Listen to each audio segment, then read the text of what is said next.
Commanders are hoping to interview Vikings defensive coordinator Brian Flores for their vacant defensive coordinator job. It's important to note that that's a D.C. job that's open because his contract is done in Minnesota, but that doesn't mean that we necessarily know what's next for the former head coach that is now one of the most highly regarded coordinators in the NFL. And the interesting part about this is usually, Caroline, somebody that has been a head coach and then has returned to the coordinator position and had tremendous success would automatically be a bounce back candidate to get another head coaching opportunity.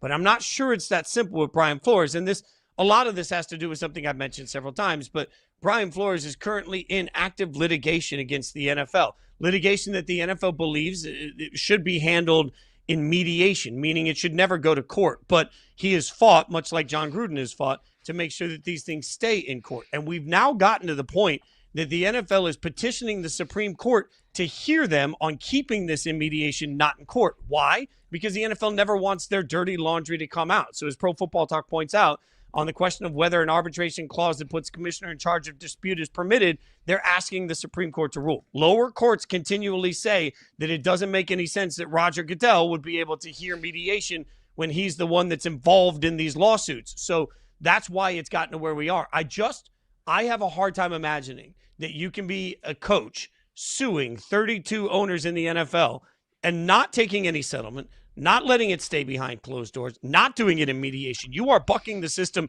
and trying to put the entire dirty laundry out there, which I totally support for Coach Flores. I just have a hard time, Caroline, imagining that one of 32 owners currently actively being sued will make that man their head coach when they're in the middle of litigation.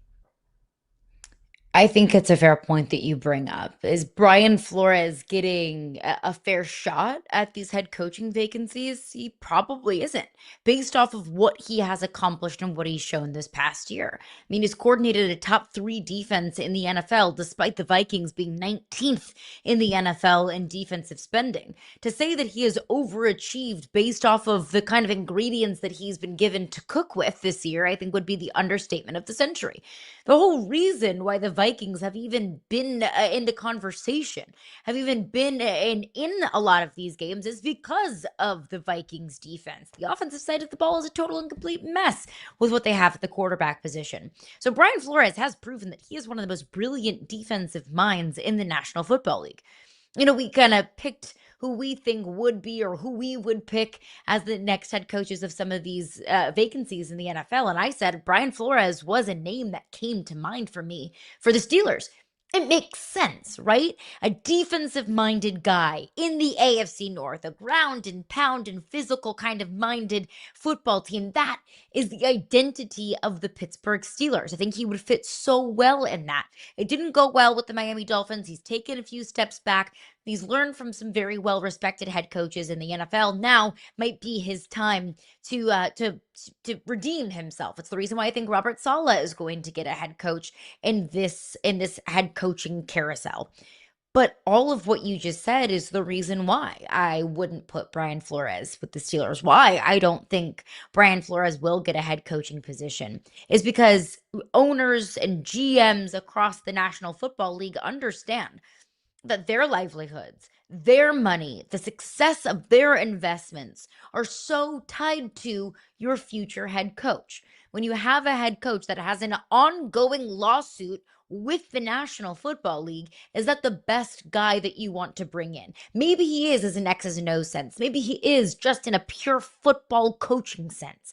But you are also signing up for everything else that comes with your head coach.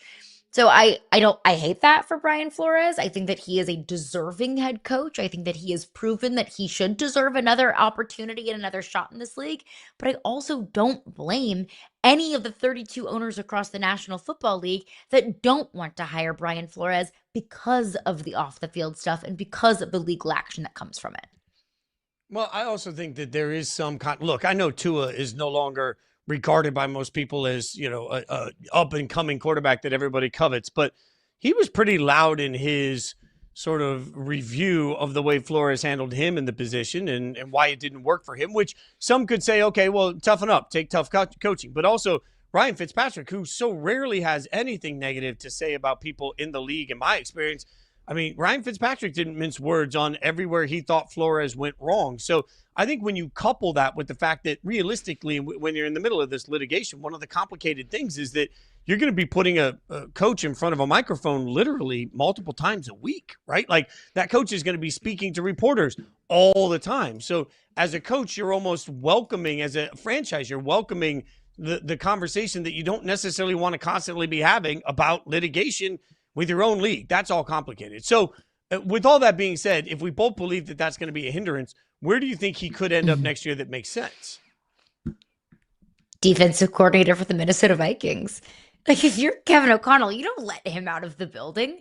If you're the leadership of anyone in Minnesota, you don't let Brian Flores out of the building. I just said that Vikings were 19th in defensive spending and we're a top 3 total defense in the NFL. That is exactly what you would ask for from any of your coaches. A head coach or a coordinator is overachieve based off of investment or based off of the amount of money that you have tied up in a certain position or a certain side of the ball. Brian Flores has exceeded over expectations. So if you're KOC, if you're anyone in Minnesota, you're saying name your price. What do you want? Whatever it's going to take to keep you in Minnesota. I think that makes the most sense. Yeah, I will give you one other answer, if not Minnesota. And for all the reasons I just mentioned, the Dallas Cowboys, defensive coordinator of the Dallas Cowboys. Hear me out. The Cowboys defense needs to be fixed, right? The Cowboys are willing to do whatever it takes to bring in somebody that can help fix it. We all know that.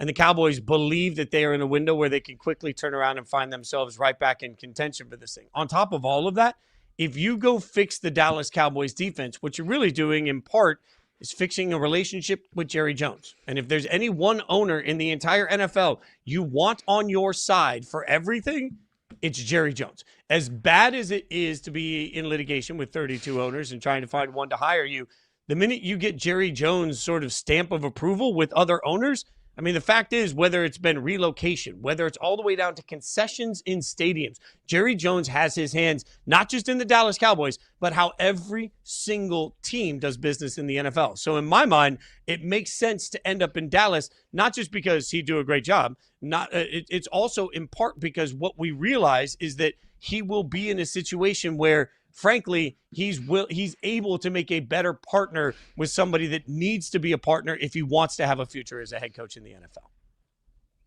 Yeah, I think if you're Brian Flores, whatever he would want to prioritize, wherever he can get the most money. Well, if you're Jerry Jones, blank check, like whatever you want, Brian Flores, because that is the sole reason that I point to as the reason why the Dallas Cowboys are watching the playoffs from their couches. It's because their defense was so horrific. It completely erased everything that this Dallas Cowboys offense was able to offer you with Dak and George Pickens and CeeDee Lamb.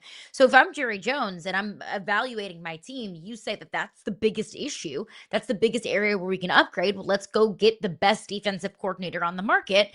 Blank check.